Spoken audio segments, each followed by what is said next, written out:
Coming home can heal you, or split you wide open. 10 years is a long time to live like a ghost. For a decade, my life was steel, floodlights, and wind on Alaska's North Slope jobs, where fear gets you killed and silence keeps you alive. I told myself I wasn't abandoning my family. I was buying them safety. I was sending money home like armor. Oak Ridge House was the reason. A family estate outside Savannah, white columns, iron gates, old oaks that looked like they'd been standing guard for a century. My parents left it to me, and I left it in my sister Elena's care while I chased paychecks big enough to protect everyone inside. My son Ryan was 15 when I left. Smart, charming, hungry for attention in a way that made me worry, but not enough to stay. Elena was steady. She always had been. She sat with our mother through her final nights, held her hand, and never once asked for anything in return. When my plane landed in Georgia just after sunset, the air hit me warm magnolia and wet grass, with something sour underneath like milk left too long. I didn't call ahead. I wanted the surprise. I wanted the hug. I wanted the moment that makes 10 years worth it. A young driver named Mateo glanced at me in the mirror as we approached the historic district. "You sure this is the address?" he asked. "That neighborhood is serious money." I stared at the iron gates rising out of the dark. "It's mine," I said. Or it was. The gate clicked open like a jaw. Oak Ridge House waited at the end of the drive, lanterns glowing like steady eyes. And from inside, jazz, laughter, champagne. A party in the home I'd paid for one frozen paycheck at a time. Sometimes the truth is lying right at the front door waiting for you to step over it. The foyer was bright enough to sting. Crystal chandelier, marble floors polished to a mirror, a wall of perfume and laughter. People I didn't recognize held champagne like it was oxygen. For a beat, nobody noticed me worn jacket, scuffed boots, face carved by cold and work. I blended into the edges like hired help. Then I saw the lump by the threshold where a welcome mat should have been. At first I thought it was a bundle of rags tossed aside after cleaning. Then it moved. A thin ankle slid out. A trembling hand. Tangled hair fell away from a face I knew like my own. Elena. My sister lay on the floor like discarded laundry, cheek pressed to marble. Her lips were cracked. Her eyes were half open and unfocused, like she'd learned not to look at anyone too long. My chest turned to ice. I took one step forward, and the party noise suddenly sharpened too loud. Too careless, and then boots came toward her. Heavy, confident. A tall young man in a tailored blazer walked in from the garden side, holding a drink. Mud clung to his expensive shoes. I recognized his laugh before I recognized his face. Ryan, my son. He didn't even glance down like she was human. He placed his muddy shoe on her back and scraped hard, wiping dirt off on her body as if she were a rug. Elena made a sound, not a scream. A whimper. Like an animal trained to survive by being quiet. A woman near the staircase giggled. "Ryan, you'll stain the floor." Ryan grinned. "Relax. That's just our crazy maid." And the room laughed. My fists clenched so tight my knuckles ached. For one dangerous second, I saw red. Then Alaska took over. Rage gets you buried.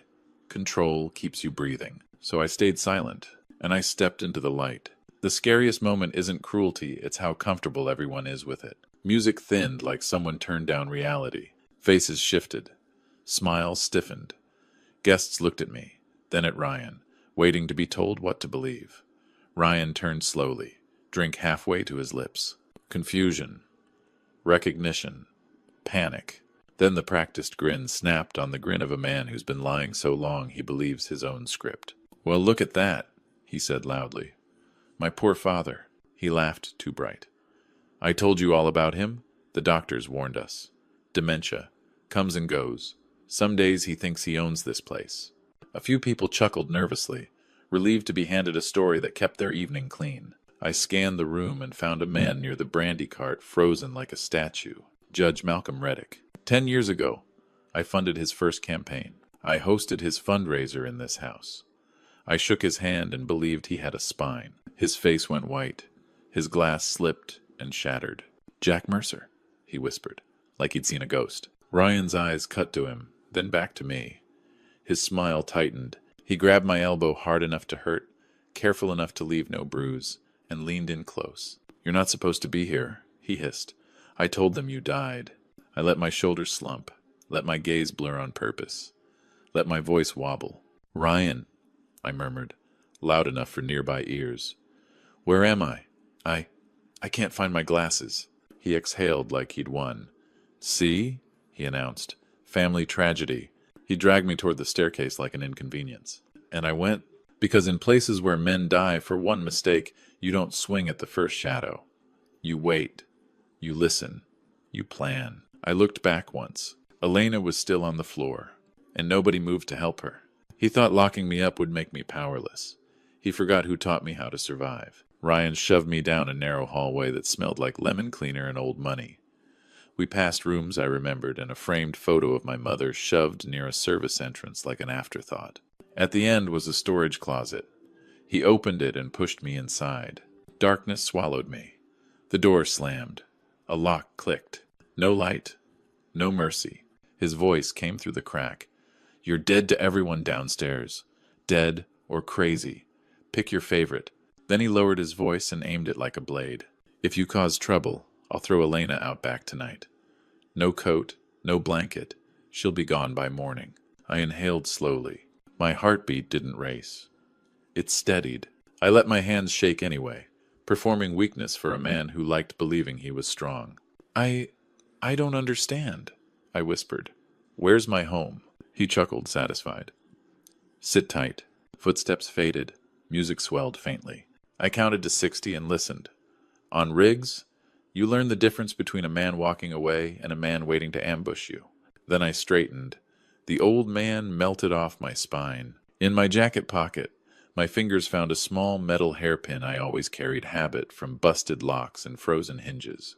Sometimes a bent piece of steel is the difference between life and death. I knelt by the lock, breathed once, and listened to the metal. 2 careful twists. A soft click. The door eased open. The hallway was empty. Ryan thought he'd buried me. Instead, he'd just started the clock. I could have called the police. But I wasn't leaving my sister behind for one more minute. The party thinned as guests drifted out. Staff collected glasses, wiped counters, pretended they hadn't witnessed anything. Elena was still near the door, still curled like she belonged to the floor. I crouched and draped my coat over her shoulders. She flinched, automatic, trained. When she realized it was warmth, she made a small sound that cracked something in me. I'm here, I whispered. I'm back. Her hand cold, rough, calloused, closed around my fingers like she didn't trust it was real. I sat on the floor beside her, back against the wall, keeping watch the way I used to watch pressure gauges. Steady, constant, alert. Upstairs, Ryan laughed into his phone like none of this mattered. 10 years. $8 million sent home. And my sister slept on a doormat. A memory hit me hard. Elena at 8, slipping her hand into mine after school, whispering, Promise you'll always come back, Jack. Even if it takes a long time. I promise, I told her. I kept it. 10 years late. Dawn crept in, gray and slow. Then footsteps approached. A young woman with cleaning supplies rounded the corner and gasped. Behind her, an older woman in a housekeeper's uniform froze. Her face drained. Mr. Mercer? She breathed. Pearl. She worked here before I left. Hope flickered in her eyes, then fear chased it. She glanced up the stairs like the walls had ears. And before we go further, drop a comment with your city and the time where you are. I want to know who's here with me, because what I learned next proved this wasn't just cruelty. It was a plan. The first ally in a war is often the person who's been surviving quietly beside you. Pearl moved fast. She whispered something to the younger cleaner and sent her away. Minutes later, Pearl returned with a tray. Tea, 2 bowls of oatmeal, a bright smile that didn't reach her eyes. Breakfast, she said loudly for any listening ears. But as she set the cup down, her fingers brushed my wrist and pressed something folded into my palm. She didn't look at me. Y'all need strength, she said, still loud. Then she hurried away. I waited until her footsteps faded. I unfolded the note. Don't eat. Powder in food. Makes you foggy. Only drink tap water.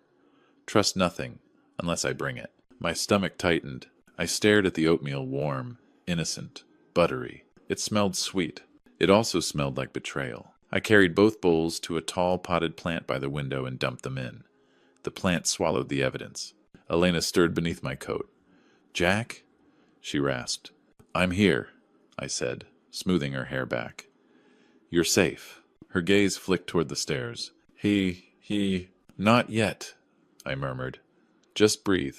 Inside, something sharp settled into place. Powder and food, a rehearsed dementia story. A crazy maid at the door. Guests who laughed because it kept their night comfortable. Ryan wasn't improvising. He was executing. And whatever he'd done to Elena, he planned to do to me, only faster.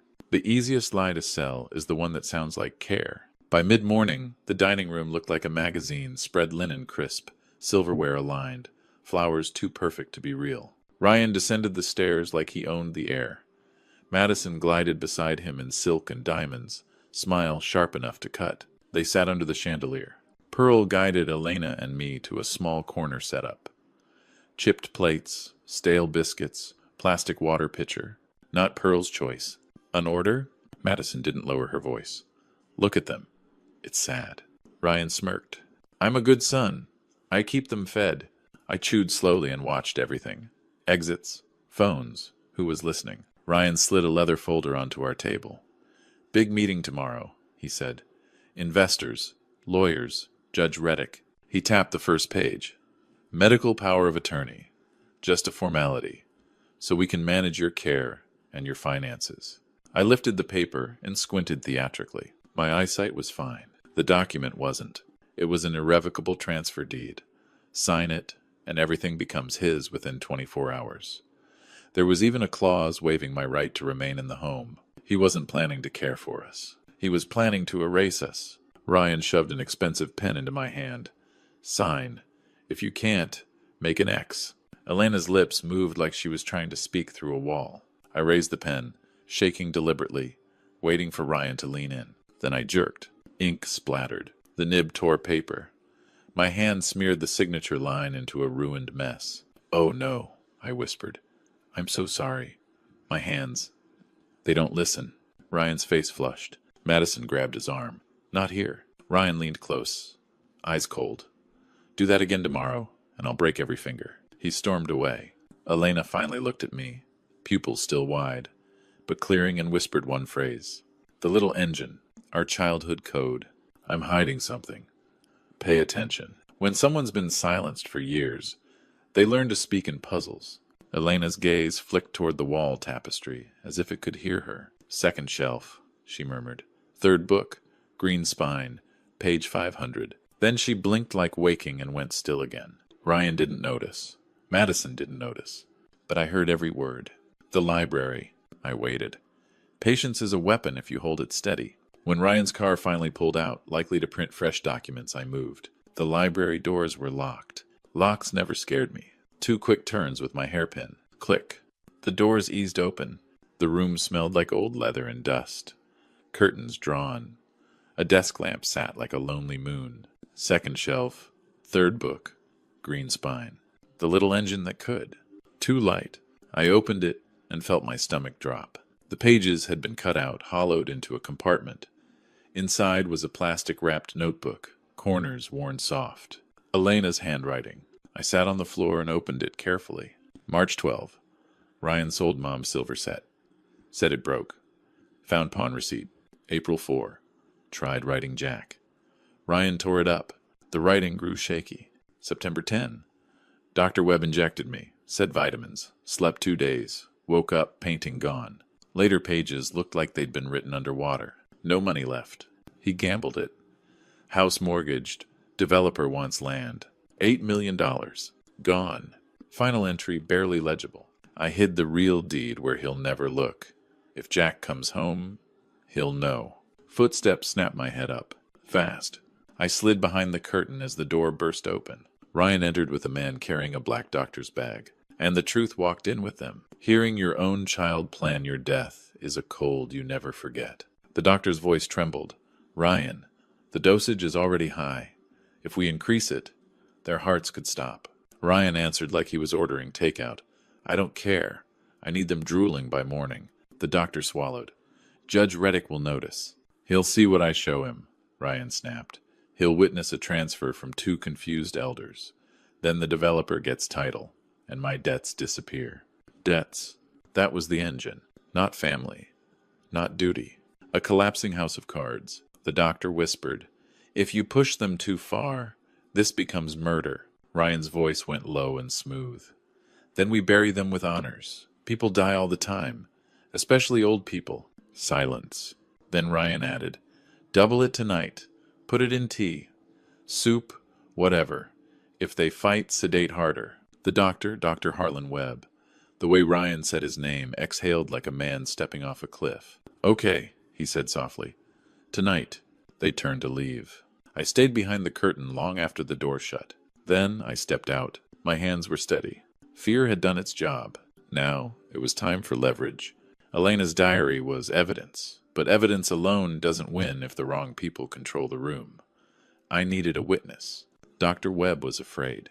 Fear makes people dangerous. It also makes them controllable if you show them what their fear really costs. The fastest way to flip a coward is to show him the cage he's already standing in. I took the servant corridor and waited near the rear entrance. A minute later, Dr. Webb appeared alone, clutching his bag like it was keeping him alive. I stepped out. He jumped. "Mr. Mercer, Jack, you need rest." "Rest?" I said softly. "Or sedation?" His eyes widened. "I heard everything," I told him. "The double dose?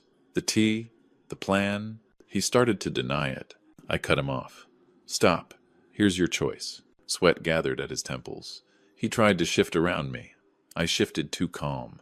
"Inevitable." "You think Ryan owns you?" I said. "But you're already trapped. And the door is labeled prison." His throat bobbed. "You've been falsifying records," I continued. "You've been drugging my sister. If she dies, it won't be malpractice. It'll be homicide." I was pressured. "And pressure won't save you," I said. "Here's what will." I lowered my voice. "Switch the dose tonight. Give us vitamins. Placebo. Anything harmless. Tell Ryan you did exactly what he asked." He blinked hard. "He'll come after me." "Then stand behind me," I said. "Tomorrow, when Judge Reddick arrives, you tell the whole truth." His eyes shone with panic. Then he nodded too quickly. "I'll do it," he whispered. He fled. I didn't trust him completely. But fear makes betrayal expensive. I returned to Elena. She was sitting up right now, eyes clearer. "He's looking for the real deed," she whispered. "I know," I said. Her mouth trembled. "In your old coat," she murmured. "The one with the fur collar. The one you left. In family wars, paperwork is sharper than fists." I went straight to the closet where Ryan locked me the night before. Under dusty linens and holiday junk, I found my old shearling-collared coat faded, moth-eaten, still smelling faintly like oil in winter. Elena hovered in the hallway. "Hope makes you cautious when you've been starved." I ran my fingers along the lining and felt a thick seam that didn't belong, clumsy stitching. Elena's hands. I grabbed it and ripped. Fabric tore with a soft, satisfying sound. Inside was official paper heavy, stamped. The original property deed. My signature. Elena's witness line. Notary seal intact. And buried in the fine print like a trapdoor. A revocation clause. Any transfer made under fraud, duress, or threat to family could be voided by the original owner. My breath left me. Ryan's whole plan depended on me being too foggy to fight. But the deed itself had been written, like my past self knew family can rot from the inside. Now we had it all. Elena's diary. The deed. A doctor terrified enough to talk. And Ryan was staging tomorrow's signing in public. Good. Public goes both ways. That night, I didn't sleep. I kept the deed inside my coat like a heartbeat, and listened to the house like you listen to ice cracking, quiet, warning, inevitable. He tried to hide us like shame. But shame doesn't survive daylight. Morning arrived, dressed in elegance. Florists carried magnolias through the halls. Caterers rolled silver carts. Musicians tuned instruments. Madison snapped at staff like a general. Ryan paced near the foyer, checking his watch every 10 seconds. "Judge Reddick at 7, he said into his phone. "Developers rep 2. Everything must be perfect." Perfect meant fragile. Around noon, Ryan looked up toward the landing. "Hide them," he ordered 2 attendants. "The attic. Lock it. I don't want anyone thinking we're running a nursing home." The attendants approached with forced gentleness. I didn't resist. Not because I was weak, because I was choosing the battlefield. Elena took my hand, and we climbed to the attic. The door shut. The lock clicked. I waited 5 seconds, then tested it. Loose, unlocked. Dr. Webb had followed instructions. The attic smelled like dust and childhood. In the corner, a leather trunk sat, the one my mother used for charity galas. Inside, a burgundy velvet gown and my father's brass commendation medal. Elena stared like she couldn't breathe. "I want you to wear it," I said. I helped her into the velvet. I pinned the medal to her chest. Her spine straightened, her eyes cleared. And real quick, if you want stories where truth wins and masks come off, hit like and subscribe. It helps this channel reach more people. Because what happens next is where Ryan's lie dies in public. Downstairs, the grandfather clock chimed 7. Ryan's voice rose into a microphone. "Ladies and gentlemen, welcome." I took Elena's hand. We stepped out of the attic and into the light. He built his world on our silence. The moment we spoke, it began to crack. The grand hall glittered. Hundreds of guests, wealth and confidence, sipped champagne beneath the chandelier. A jazz quartet played near the fireplace. Servers drifted like shadows. Ryan stood on a small stage, soaking in attention. Madison sat front row, smiling like she'd already won. Ryan spoke smoothly. "It's a heavy burden watching loved ones fade. Unfortunately, my father and aunt can't attend tonight due to their condition." Sympathetic murmurs. He gestured to Judge Reddick. "Your Honor, thank you for witnessing the guardianship transfer."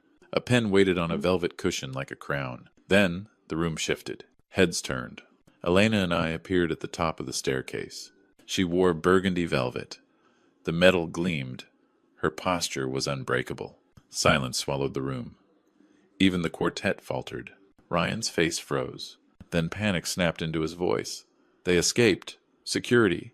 They're violent." 2 guards moved forward. I lifted one hand. "Stand still," I said. Not loud, not dramatic, just certain. The guards slowed. Confused. We descended step by step. Guests parted. Elena walked beside me like a woman reclaiming her name. Ryan's eyes darted to the judge, begging. But Judge Reddick's face had changed. Shame was visible now. When we reached the stage, I took the microphone from Ryan's hand. He tried to hold it. I leaned in. "Let go," I whispered. He did, and the whole room held its breath. The best revenge isn't violence. It's making the truth unavoidable. I faced the crowd. "My name is Jack Mercer," I said calmly, "and I am fully lucid." Murmurs erupted. Guests shifted uncomfortably. Ryan lunged. "He's lying. He's confused." I didn't look at him. "I'm here to report crimes," I continued. "Theft, forgery, unlawful imprisonment, and attempted murder." The air changed.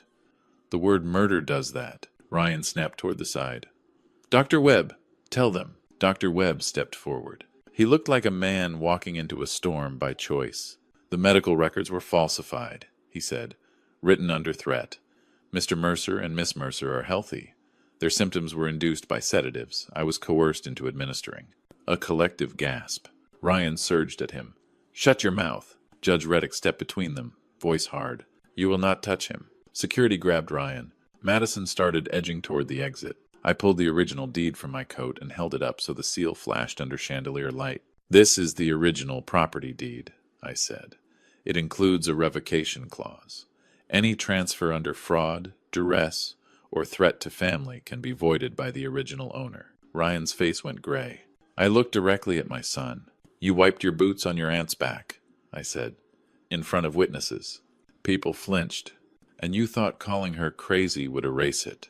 My voice stayed calm. "Tonight," I said, "your story ends. He didn't fall because I hit him. He fell because everyone finally saw him." Ryan's knees buckled. He sagged against the guards, eyes wild. Madison tried to slip away. A guard blocked her. I turned to Judge Reddick. "Your Honor, you came to witness a transfer. Witness this instead." The judge swallowed and nodded. He motioned toward the side door. 2 uniformed officers entered, calm, professional, already briefed. Dr. Webb had called them. Ryan shouted, "This is my house. Arrest him!" An officer cuffed Ryan without hesitation. Another cuffed Madison as she protested, "You can't touch me!" The officer reached into her designer purse and pulled out a silver tea-piece engraved with my mother's initials. "Stolen property," he said flatly. Madison's face turned paper white. Ryan looked up at me from the floor. "Where will I go?" he whispered. And grief hit me not for what he was losing, but for what he'd chosen to become. You had family, I said. You had millions. You had a future. My voice lowered. And you traded it for smoke. I didn't mean... You meant enough, I cut in. Then I turned to the guests, people who laughed, who looked away, who accepted the lie because it kept their night comfortable. Get out of my house, I said quietly. No one argued. They left fast. Within minutes, the hall emptied. The music stopped. The silence felt clean. Dr. Webb stood trembling near the doorway. Judge Reddick approached me, eyes wet. Jack, forgive me. I held his gaze. You don't get forgiveness, I said. You get a chance. Elena touched my arm. Let's go home, she whispered. For the first time in 10 years. I knew what that meant. Justice is loud. Healing is quiet and it lasts longer. The week after didn't feel triumphant. It felt like exhaling after holding your breath underwater too long. Statements. Lawyers. Cameras outside the gates. Headlines that lasted 2 days before the world moved on. Ryan and Madison sat in county jail awaiting trial. The developer stopped calling once the deed clause and fraud evidence landed on his desk. Inside Oak Ridge House, Elena and I moved like survivors returning to a burned home. Pearl opened curtains, letting sunlight touch rooms that had lived in shadow. I scrubbed the foyer floor on my knees until my hands ached, not because the floor needed it, because my mind did. I cleaned the spot where Elena had been forced to lie. Elena sat wrapped in a blanket nearby. Sometimes she flinched at sounds, doors, footsteps, phones, trauma echoes. One afternoon, I stepped into Ryan's room. Designer suits, watches, shoes lined up like trophies.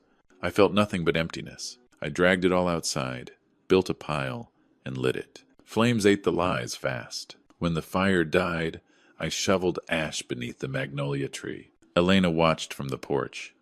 Let it stay buried, she whispered. That night, we drank tea from my mother's porcelain pieces Pearl had hidden so Ryan couldn't pawn them. The cups clinked softly. It wasn't celebration, it was recovery. A home isn't proven by beauty, it's proven by safety. 2 mornings later, I planted tulip bulbs in the garden. Something bright. Something that promised a season beyond pain. In Alaska, the ground fought you. Here, the earth welcomed my hands like it understood what I needed. Elena stepped onto the porch in a cardigan, hair brushed neatly. Her eyes were sharper now, her real self returning. How do you feel? I asked. Quiet, she said, but not empty. We watched the oak branches sway. Then she said, the east wing. I turned. 5 bedrooms, she continued. Jack, there are women in this city like me. Older, forgotten, exploited by the people who should protect them. My throat tightened. I don't want this house to just be ours again, she said. I want it to be useful. A crisis center? I asked. A home, she corrected gently, where no one sleeps on a mat. In Alaska, I learned survival. Here, I was learning purpose. We'll do it, I said. Her smile was small but real. Pearl appeared in the doorway with tea and nodded like she'd been waiting for us to say it. The next day, I made calls, contractors, a lawyer who owed me, a nonprofit director tired of losing. The house shifted again, not into a party venue, not into a prison, into something alive. The strongest sign of victory isn't a trophy. It's a boundary you enforce. A delivery truck arrived on a bright afternoon. Elena and Pearl opened a wrapped package on the front steps. Inside was a new doormat, thick, deep burgundy, letters burned bold. Wipe your feet or face the matriarch. Elena stared. Then she laughed. Not nervous, not broken. Real laughter, clear enough to echo through the foyer. I joined in, surprised by my own sound. We laid the mat over the old stained one. The stain vanished beneath something new. There, Elena said, stepping back. Now it's right. She turned to me. Welcome home, Jack. I swallowed hard. Welcome home, Elena. We left the front door open. A breeze moved through the hallways, lifting curtains, chasing out the stale perfume of lies. Pearl wiped her eyes, embarrassed to be seen crying. Thank you, I told her. She shook her head. I just did what I should have done sooner. I understood that feeling too well, because the coldest thing I ever felt was an Alaska wind. It was realizing how easy it is for people to look away when cruelty wears expensive clothing. If you think betrayal like this is rare, You're not looking closely enough. Ryan's trial date was set. Lawyers called. Reporters tried to get a quote. I refused. I wasn't interested in turning my pain into entertainment. But I did allow one thing: the story to be used as a warning. Elder abuse doesn't always look like bruises. Sometimes it looks like a forgetful aunt moved to a back room. Sometimes it looks like a parent who can't handle finances anymore, right before the house changes hands. Sometimes it looks like champagne laughter while someone sleeps on a doormat 5 feet away. Elena started counseling twice a week. Once the sedatives stopped, her memory returned in flashes, some sweet, most cruel. Healing was messy. Some days she was strong. Some days she cried without explanation. I stayed. I didn't ask her to hurry. Pearl helped us set rules for the East Wing. Background checks, cameras, open-door policies, hotline numbers posted by every phone. One evening, Elena and I walked the wing and imagined warm paint, clean beds, soft lamps. A project can be abandoned, she said quietly. A home is a promise. She was right. If this story hit you, don't just feel it, do something with it. Looking back, my biggest mistake wasn't leaving to work. It was believing paychecks could replace my eyes. I sent money home like armor, $8 million over 10 years, and I thought I was building safety. And while I froze in the north, my sister was freezing in my front hallway. So hear me clearly. Money can buy comfort. It cannot buy protection. Only presence can do that. Call your people. Visit them. Ask the uncomfortable questions. Show up unannounced if something feels off, because predators don't always come from outside your bloodline. Sometimes the coldest betrayal comes from the child you held in your arms. Ryan had love, money, a future, and greed hollowed him out until nothing remained but hunger. And if you're thinking, my family would never, I hope you're right. But hope isn't a plan. So here's what I want from you right now. Where are you watching from? And what time is it where you are? Drop it in the comments so I know you're here with me. And tell me this too. If you walked into your family home and saw what I saw, would you stay silent like I did at first? Or would you explode? Your answer might be the thing that saves someone else. If this story made you think of an older relative you haven't checked on, call them today. If you suspect someone is being mistreated, don't look away. Share this story with someone who needs the reminder. Because we can build a world where no one sleeps on a mat again. Not with money. With courage. With attention. With love that shows up before it's too late. The story ends here.